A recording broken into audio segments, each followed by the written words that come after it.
जानकी जी के प्रेम के बस में पार्वती जी हो गई। क्या भया?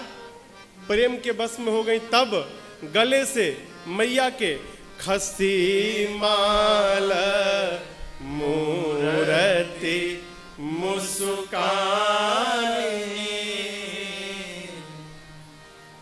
मां के गले में माला, ठीक, नीचे पांव में जानकी जी बैठी हैं। गले की माला खसकेगी तो कहां जाएगी? कहिए कहिए। गले की माला गिरेगी तो कहां जाएगी? नीचे। माला गिरेगी तो कहां जाएगी? नीचे। नीचे कौन बैठा है? जानकी जी।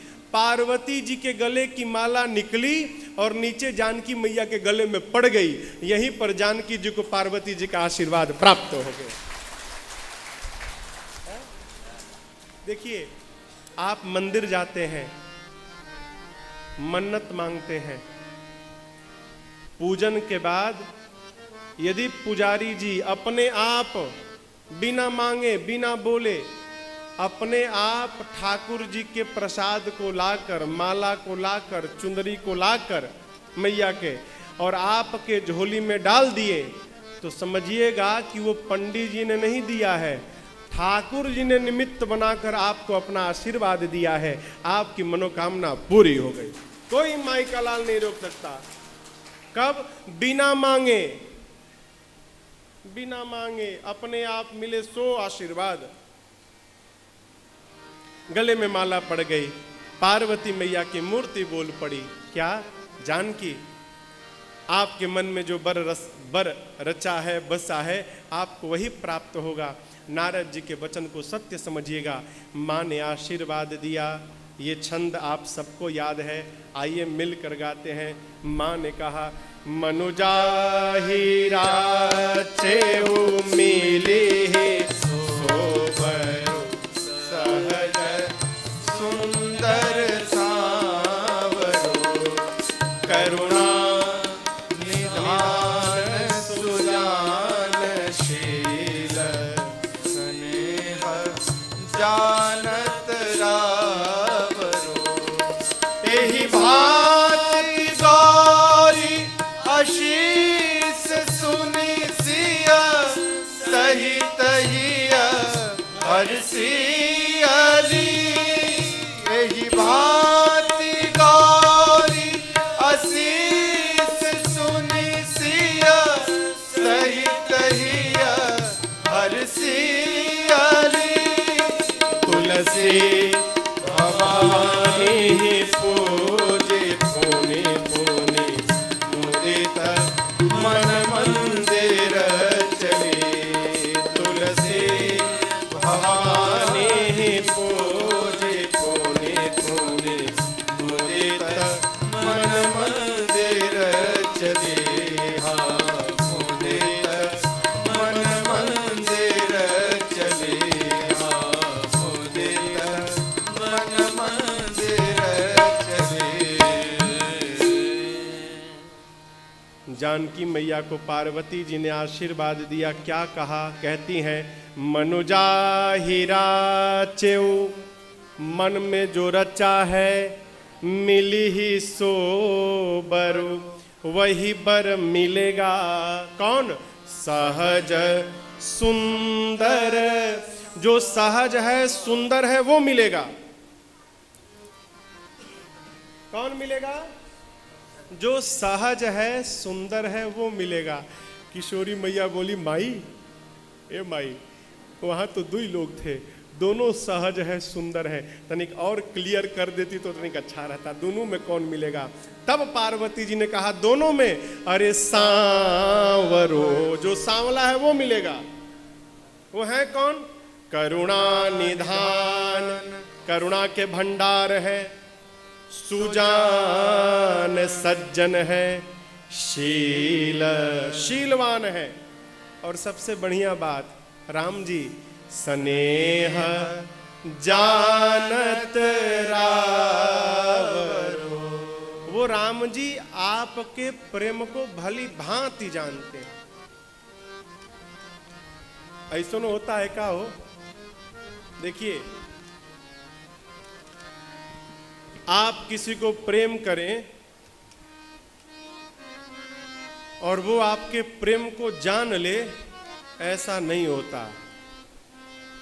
आप उसको प्रेम करेंगे ना तो वो आपको नहीं करेगा, वो तिनको करेगा, और वो जिसको करेगा वो भी उसको नहीं करेगा, वो उनको करेगा। लेकिन हम जितना प्रेम भगवान को करते हैं, भगवान भी हमको उतना ही प्रेम करते हैं। माँ को आशीर्वाद मिला, माँ गदगद हो गई, प्रसन्न हो गई, बारंबार पूजन करके घर को गई हैं। इधर राम लक्ष्मण जी पुष्प दल लेकर आए, गुरु जी को पुष्प दिया प्रभु ने। और देखिए राम जी ने कुछ छिपाया नहीं, राम जी सब कह दिए। गुरुदेव, बाग में जनक जी की बेटी जानकी जी मिली, न जाने गुरु जी आज मेरा मन पहली बार जानकी जी को देखकर क्यों उन पर आकर्षित हो गया, मुझे पता नहीं गुरुदेव, लेकिन आकर्षित हो गया। गुरु जी बोले सही में? हाँ गुरु जी। गुरु जी बोले आशीर्वाद ले लो। सुफल मनोरथ हो तुम्हारे, सुफल मनोरथ हो तुम्हारे, राम लखन सुनि भय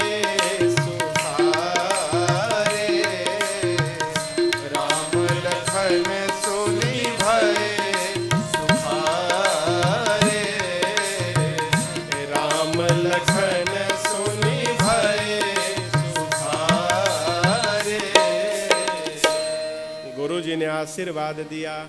क्या? सुफल मनोरथ हो तुम्हारा, आपकी मनोकामना पूरी हो, ऐसा मेरा आपको आशीर्वाद है। पूजन भया है, उस दिन बीती, रात्रि में बयारू आरती, संध्या भोजन, फिर विश्राम। अगला दिन आया, आज धनुष यज्ञ का दिन है। जनक जी ने सतानंद जी को भेजकर राम लक्ष्मण जी को विश्वामित्र जी के साथ यज्ञशाले में बुलाया है, धनुष यज्ञशाले में। भगवान पहुंचे, भगवान से पहले पूरी जनकपुर की प्रजा उपस्थित है वहां पर। अब देखिए,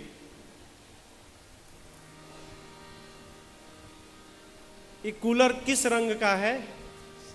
कहिए कहिए, हाँ जोर से बोलिए। सफेद है ना, लेकिन काला चश्मा लगाएंगे तो काला दिखाई पड़ेगा, लाल चश्मा लगाएंगे तो लाल दिखाई पड़ेगा, हरा लगाएंगे तो हरा दिखाई पड़ेगा, है सफेद। राम जी वही हैं, लेकिन जितने लोग हैं वहां पर सबको राम जी अलग अलग दिखाई पड़ रहे हैं। कैसे? जो असुर लोग कपट का रूप धारण करके आए थे धनुष यज्ञशाले में, उनको राम जी साक्षात काल दिखाई पड़ रहे थे। ज्ञानी राजाओं को राम जी परम तत्व दिखाई पड़ रहे थे। वीर योद्धाओं को राम जी परम वीर दिखाई पड़ रहे थे। भक्तों को अपने भगवान दिखाई पड़ रहे थे। जनकपुर के नर नारियों को अपने रिश्तेदार दिखाई पड़ रहे थे। जनक जी सुनैना जी को तो अपने पुत्र दिखाई पड़ रहे थे। गोस्वामी जी कहे हम किसके किसके बारे में लिखें? एक चौपाई, जिनकी रही भावना जैसी प्रभु मूर्ति तीन देखी तैसी। सब अपने अपने भावना के अनुरूप भगवान का दर्शन करते हैं। जनक जी महाराज ने विश्वामित्र जी को पूरे यज्ञशाले की रचना का दर्शन कराया। कहे विश्वामित्र जी कैसी रचना है? अब यहाँ एक बात समझिएगा, कोई भी आदमी आपको अपना घर दिखाए, अपना दुकान दिखाए, अपना प्रतिष्ठान दिखाए, तो वहां पर खूब प्रशंसा करिए। क्यों? उसके कान प्रशंसा सुनने के लिए ही दिखा रहे हैं। खूब प्रशंसा करिए। कोई कमी हो ना वहां मत बताइए, घर जाके टेलीफोन करके बताइए, भाई साहब वो छोटे वाले घर में तनिक ये गड़बड़ी थी, ठीक करा लीजिएगा। वहां मत बताइए। क्यों? वहां बुराई कर देंगे तो नाश्ता भी नहीं मिलेगा। नाराज हो जाएगा। निंदा करते हैं, इतना मेहनत से बनवाया हूं, वहां बढ़िया से प्रशंसा करिए। जैसे जनक जी ने रचना पूछी, विश्वामित्र जी बोले भली रचना, दिव्य बनाया महाराज आपने, ऐसा तो मैंने आज तक नहीं देखा। जनक जी प्रशंसा सुन के इतने गदगद हो गए, कहीं ई बाबा को सबसे ऊपर बिठाओ, सबसे बड़का आसन पर। हाँ, विश्वामित्र जी राम लक्ष्मण जी को सबसे ऊंचे सिंहासन पर, सब मंचन ते मंच एक सुंदर विशद विशाल, मुनि समेत दो बंधुतः बैठा रे महिपाल। सबसे ऊंचे सिंहासन पर बिठा दिया गया।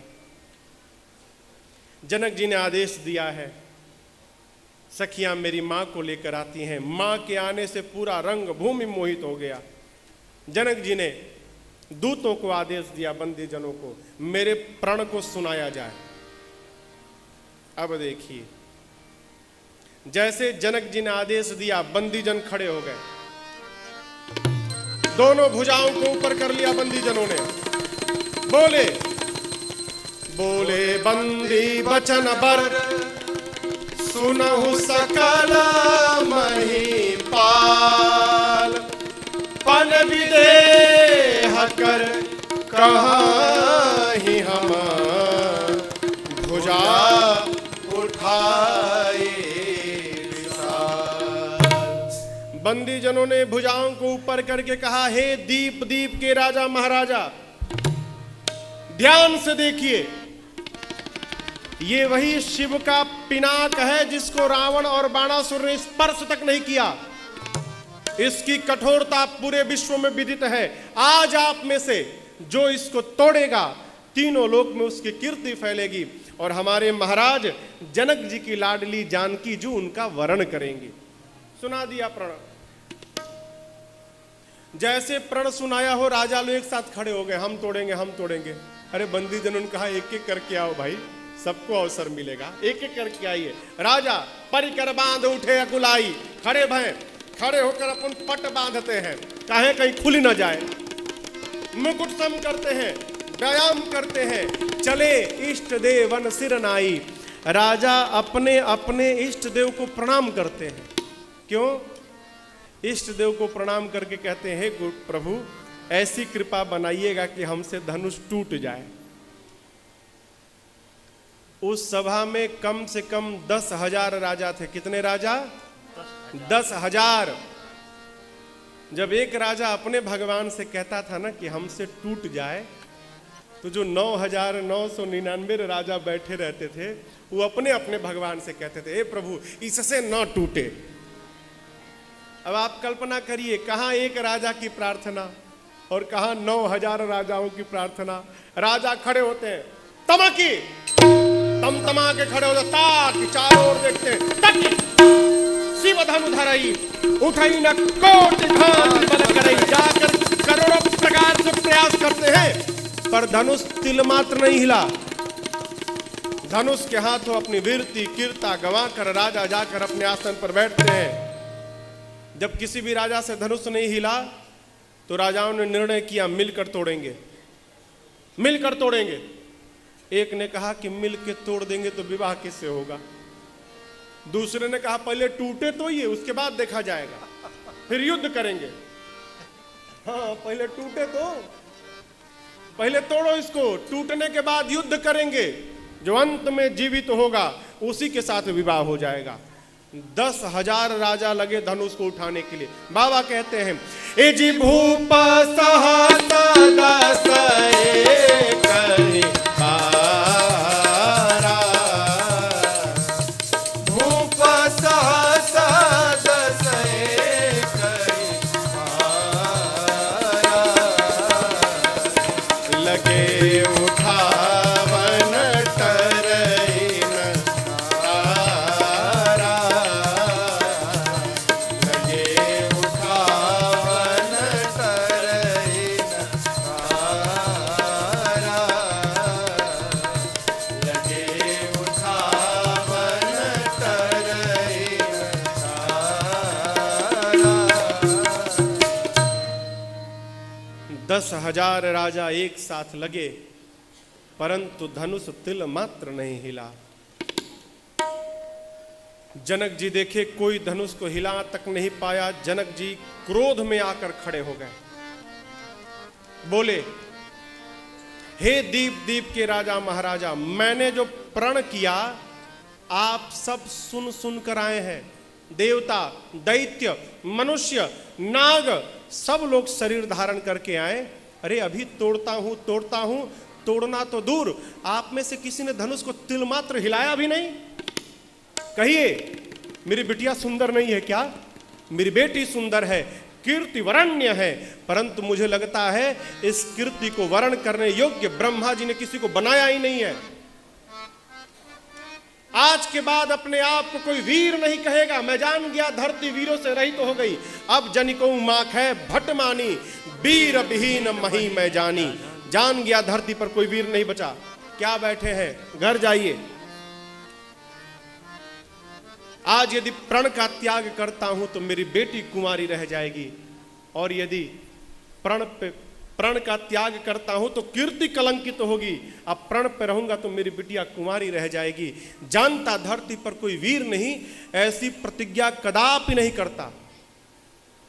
जनक जी ने पहली बार जब वीरत्व को ललकारा ना कि आज के बाद अपने आप को कोई वीर नहीं कहेगा, लक्ष्मण जी को बाण के समान लग गया।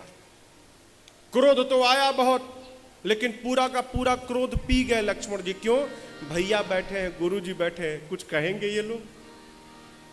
पहली बार तो क्रोध पी गए, लेकिन जब दूसरी बार जनक जी ने ललकारा वीरत्व को, अब जनिको माख है भट मानी नहीं, जाओ जन तेऊ बिनु भट भूमि भाई, तो पन करी हो तेऊ न हसाई। जानता धरती पर कोई वीर नहीं है ऐसी प्रतिज्ञा करके अपना उपहास कदापि नहीं कराता। दूसरी बार ललकारा, अब लक्ष्मण जी कहां बर्दाश्त करे। माख है लखन कुटिल भई भाव है, रद पट फरकत नैन दिशाओं है। लक्ष्मण जी के होठ फड़कने लगे, नेत्र से मानो अंगार बरसने लगा, पूरा शरीर कांपने लगा। खड़े हो गए, भगवान के चरणों में प्रणाम करके बोले, प्रभु क्षमा करिएगा। रघुवंश का छोटा सा छोटा बालक जिस सभा में रहता है, जैसा जनक जी ने कहा सर्वथा अनुचित, आपके रहते कहा वीर नहीं है, आपके रहते कहिए, कही जनक जस अनुचित बानी, कही जनक जस अनुचित बानी, विद्यमान रघुकुल मणि जानी, विद्यमान रघुकुल मणि जानी। सुनो भानुकुल पंकज भानु, सुनो भानुकुल पंकज भानु, सह सुभावन कछु अभिमानो, सह सुभावन कछु अभिमानो। जो तुम्हारी अनुशासन पावो, जो तुम्हारी अनुशासन पावो। कंदु कैव ब्रह्मांड उठाओ, कंदु कैव ब्रह्मांड उठाओ। काचे घट जिमिदारो होई, काचे घट जिमिदारो। आप कहिए, सकौ मेरु मूलक जिम तोरी, सकौ मेरु मूलक जिम तोरी। तौ प्रताप महिमा भगवाना, तौ प्रताप महिमा भगवाना। हो बापुरो पिनाक पुराना, हो बापुरो पिनाक पुराना। नाथ जानियस आयस होई, नाथ जानियस आयस होई। कौतुक करो बिलोकिय सोई। कौतुक करो बिलोकिय आप कहिए, कमल नाल जिम चाप चढ़ावो, कमल नाल जिम चाप चढ़ावो। जो जन सत प्रमाण ले धावो, जो जन सत प्रमाण ले धावो। जो जन सत प्रमाण ले धावो, जो जन सत प्रमाण ले धावो। तोराऊ छत्र दंड जिमि, तव प्रताप बलनाथ। जो न करो प्रभु पद सपथ, कर्ण धरो धनु भार। गरज उठे, कहे आपके रहते कहा जनक जी ने कोई वीर नहीं है। प्रभु कहिए, पूरा का पूरा ब्रह्मांड बच्चे जैसे गेंद उठाते हैं, मैं पूरा का पूरा ब्रह्मांड उठा लूंगा। बच्चे जिस प्रकार कच्चे घड़े को फोड़कर चूर्ण चूर्ण करते, मैं पूरे ब्रह्मांड को खंड खंड करूंगा। प्रभु बच्चे जैसे खेत से मूली को ले आते हैं, धनुष नहीं उठाया। आप कहिए, मैं पूरा का पूरा सुमेर पर्वत उखाड़ कर लाऊंगा। बरसात में उनके छत्र को बच्चे जैसे पांव से रौंद देते हैं, मैं कहिए धनुष को करूंगा। उठाने की बात बोले जनक जी, उठाऊंगा, उठाकर 100 जोजन तक दौड़ूंगा। नहीं कर पाया, आपके चरणों की सौगंध। लक्ष्मण आज के बाद अपने हाथ में बाण धनुष धारण नहीं करेगा। गरज उठे लक्ष्मण जी। लक्ष्मण जी गरजे, धरती की गति देखिए। लखन सको बचन जे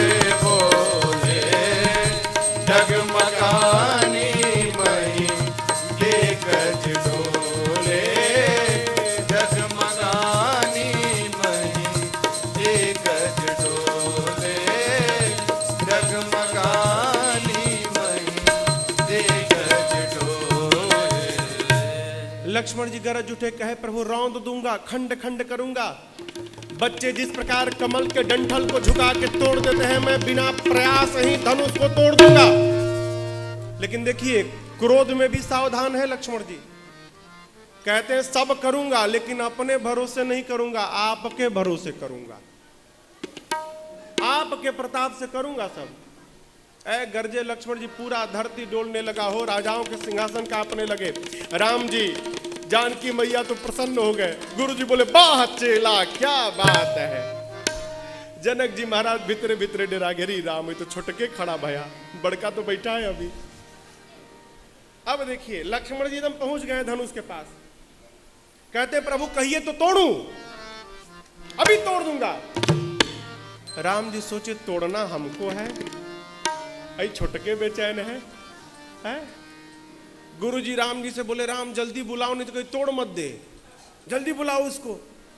जैसे गुरु जी ने इशारा किया, राम जी ने सयन ही रघुपति लखन ने, इधर आओ, बुलाया। सयन ही रघुपति लखन निवारे, प्रेम समेत निकट बैठा रे, प्रेम समेत निकट बैठा रे। प्रभु ने लक्ष्मण जी को बुलाया, अपने पास बिठाया। भगवान बोले लक्ष्मण जी से क्या बात है भाई, कितना बढ़िया बोले भाई आप, देखिए जनक जी का मुंह देखिए उतर गया है जनक जी का चेहरा। लक्ष्मण जी बोले बोला क्या, आप कहते तो तोड़ के भी दिखा देता। राम जी बोले भाई हम लोग तोड़ने नहीं आए हैं ना, हम लोग तो देखने आए हैं। अब जब तक गुरु जी नहीं कहेंगे हम लोग कैसे तोड़ेंगे। हाँ आपके रहते कहा गया वीर नहीं है, अच्छा जवाब दिया आपने। गुरु जी समय का विचार कर लिए, समय आ गया है। राम जी की ओर देखकर गुरुदेव ने आज्ञा देते हुए कहा, राम उठहु राम भंग जहु भव चापा, उठहु राम भंग जहु भव चापा, मेटहु तात जनक सरिता, मेटहु तात जनक सरिता। सीताराम राम राम सीताराम राम राम सीताराम राम राम सीताराम राम राम सीताराम राम राम सीताराम राम राम सीताराम राम राम सीताराम राम राम सीताराम राम राम सीताराम राम राम सीताराम राम राम सीताराम राम राम सीताराम राम राम सीताराम राम राम सीताराम राम राम सीताराम राम राम सीताराम राम राम सीताराम राम राम सीताराम राम राम सीताराम सीताराम राम राम सीताराम राम राम। गुरु जी ने आदेश दिया क्या, उठहु राम अभंजहु भव चापा। राम उठिए और शिव के पिनाक को तोड़िए मत, भंज दीजिए। भंजने का अर्थ हो, भंजने का अर्थ है इतना टुकड़ा करिए इसका कि जनक जी चाहें कि बाद में किसी कारीगर को बुला के जुड़वा लें तो जुड़वाने लायक न बचे। खंड खंड करिए। राम जी उठे, गुरुदेव को प्रणाम करके मेरे प्रभु चल पड़े, सहज चल पड़े। राम जी को जाते देख जनकपुर के नर नारियों ने अपने अपने पितरों से कहा, हे पितर देवता आप हमारा सारा पुण्य ले लीजिए और बदले में बच्चे जैसे कमल के डंठल को तोड़ते हैं, आप ऐसा करिए कि राम जी उस धनुष को तोड़ दे। सब लोग भगवान को, पितरों को मना रहे हैं। इधर सुनैना जी, जानकी जी की मां सुनैना जी,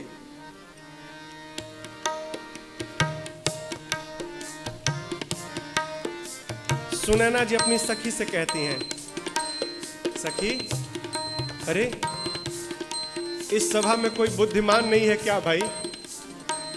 अरे कोई बच्चे को रोकता क्यों नहीं है? जिस धनुष को राम स्पर्श तक नहीं किया उसको ये बालक तोड़ेगा?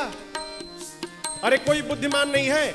मान सरोवर का हंस अपने सिर पर मंदराचल पर्वत उठाने जा रहा है, कोई मना क्यों नहीं करता इसको? सखी ने कहा, रानी तेजवंत को छोटा मत समझिए। सूर्य का छोटा सा गोला पृथ्वी के अंधकार को समाप्त कर देता है। छोटा सा सूर्य का गोला, बड़े से बड़े देवता छोटे मंत्र से बस में हो जाते हैं। विशाल मदमस्त हाथी एक छोटा सा अंकुश हाथी को बस में कर लेता है। घड़े से जन्मे अगस्त जी पूरा समुद्र पी गए। कामदेव तो पुष्प के बाण से विश्व को बस में कर लेते हैं। मेरी मानिए, जिसको आप छोटा कह रही हैं ना, यही बड़ा काम करके दिखाएगा, आप चिंता मत करिए। जानकी मैया शंकर जी से, पार्वती जी से, गणेश जी से, सभी देवताओं से प्रार्थना करती हैं, आप लोग कृपा करिए मेरे प्रभु धनुष को तोड़ दें। अंत में जानकी जी धनुष के पास पहुंचती हैं मन से, कहती हैं, हे धनुष देवता, लोग कहते हैं आप बहुत भारी हैं, आप एक काम करेंगे, जैसे मेरे प्रभु आपके पास पहुंचे ना, आप में जितना भार है, यहाँ जितने मूर्ख राजा बैठे हैं ना, आप अपने भार को उन राजाओं के सर पे रख दीजिएगा और मेरे प्रभु को देखकर आप फूल जैसे हल्के हो जाइएगा।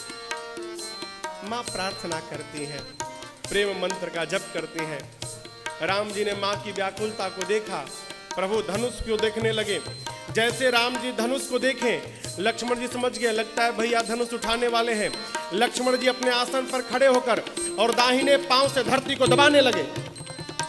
क्यों?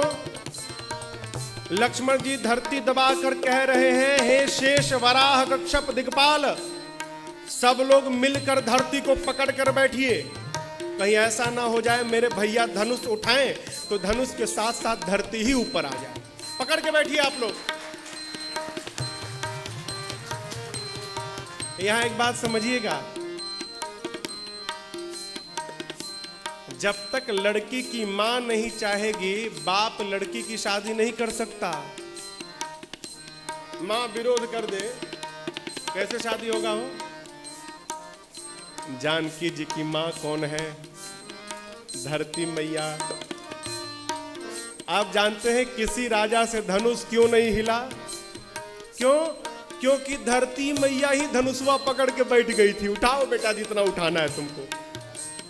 धरती माँ ही धनुष पकड़ के बैठी थी, इसीलिए किसी राजा से धनुष हिला नहीं। ये लक्ष्मण जी और धरती मैया की मिली भगत रचना है। लक्ष्मण जी ने कहा था, माई आप पकड़ के बैठ जाना, छोड़ना मत आप, मेरे भैया जाएंगे तो छोड़ दीजिएगा। तो धरती मैया बोली कि आपके भैया आएंगे तो हमको पता कैसे चलेगा कि आपके भैया आ रहे हैं? लक्ष्मण जी बोले, माँ चिंता मत करिए, जैसे मेरे भैया आपको धनुष को उठाने वाले होंगे ना, मैं उसी समय खड़ा होकर पांव से दबाकर आपको इशारा कर दूंगा कि माँ अब पकड़ के नहीं बैठना, अब मेरे भैया के हाथ में धनुष को पकड़ाना है, इसलिए आप निश्चिंत रहिए। यहां भी देखिए लिखा है, भगवान ने धनुष लिया ना, उठाना नहीं लिखा, लेत चढ़ावत। भगवान ने धनुष लिया तो कोई देने वाला होगा तभी न लिया। तो भगवान के हाथ में धनुष दिया कौन? धरती मैया ने ही वो धनुष उठा के भगवान के हाथ में पकड़ा दिया। भगवान धनुष के पास गए, राघव जी ने धनुष की परिक्रमा लगाई है, धनुष को प्रणाम किया, धनुष के इष्ट भगवान शिव को प्रणाम किया, गुरुदेव भगवान को प्रणाम किया, कहे तो गुरुदेव भगवान वशिष्ठ जी और गुरु जी विश्वामित्र जी को प्रणाम किया। और भगवान ने प्रणाम करके धनुष के मध्य भाग में ले जाकर अपने हाथ को रख दिया। मध्य में जैसे भगवान ने धनुष के हाथ रखा है और जैसे धनुष को उठाया है, एक बिजली की चकाचौंध चमकी है। बिजली की चमक जितने देर के लिए होती है उसी बीच में भगवान ने उठाया, झुकाया, तोड़ दिया। जितने देर के लिए बिजली चमकती है उसी बीच में सारा काम हो गया। बाबा कहते हैं ए जीता मके उदामिनी दिमिज बलयौ पुनिन बधनु मंडल समभयौ लेत चढ़ावत खेचत गाहे काहु न लखा देखत बठाले जय छन राम माज धनु तोड़ा भरे भुवन धुनि घोर कठोरा भरे भुवन धुनि घोर कठोरा भरे भुवन धुनि घोर कठोरा भरे भुवन घोर कठोर रब रवि काटि तजि मारक चले करहि दिगज डोल मही अहि कोल कूरुम कलमल सुरय सुर मुनि कर कान लीने सकल विकल विचारहि कोदंड खंड राम तुलसी जयति वचन उचारहि हाँ जयति वचन उचारहि हाँ जयति वचन उचारहि। भगवान ने धनुष को न इस किनारे से तोड़ा न उस किनारे से तोड़ा। कहां से तोड़ा? मध्य से। क्यों? बीच का भाग बहुत कठोर रहता है, मजबूत रहता है।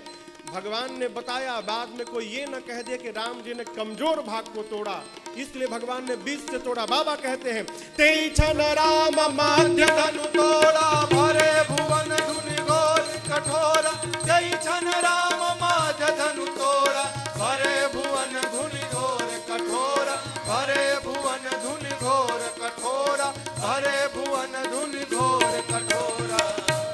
उस समय धरती पर 3 धनुष थे। राम जी के हाथ में सारंग, दूसरा शिव जी का ये पिनाक और तीसरा परशुराम जी के पास अजगव। राम जी ने ना पहले वाले को तोड़ा ना अंतिम वाले को तोड़ा। किसको तोड़ा? मध्य वाले को तोड़ा। इसलिए तेई छन राम माध्य धनु तोड़ा भरे भुवन धुनि घोर कठोर जय छन राम माध्य धनु तोड़ा भरे भुवन धुनि घोर कठोरा भरे भुवन धुनि घोर कठोरा भरे भुवन धुनि घोर कठोरा। भगवान ने जैसे धनुष को तोड़ा, धनुष के टूटने की ध्वनि इतनी तीव्र थी, उस आवाज को सुनकर सूर्य नारायण के घोड़े भटकने लगे, पथ छोड़कर भाग गए। शेष, वराह, कच्छप, दिक्पाल सब धूरी पर कलमला उठे।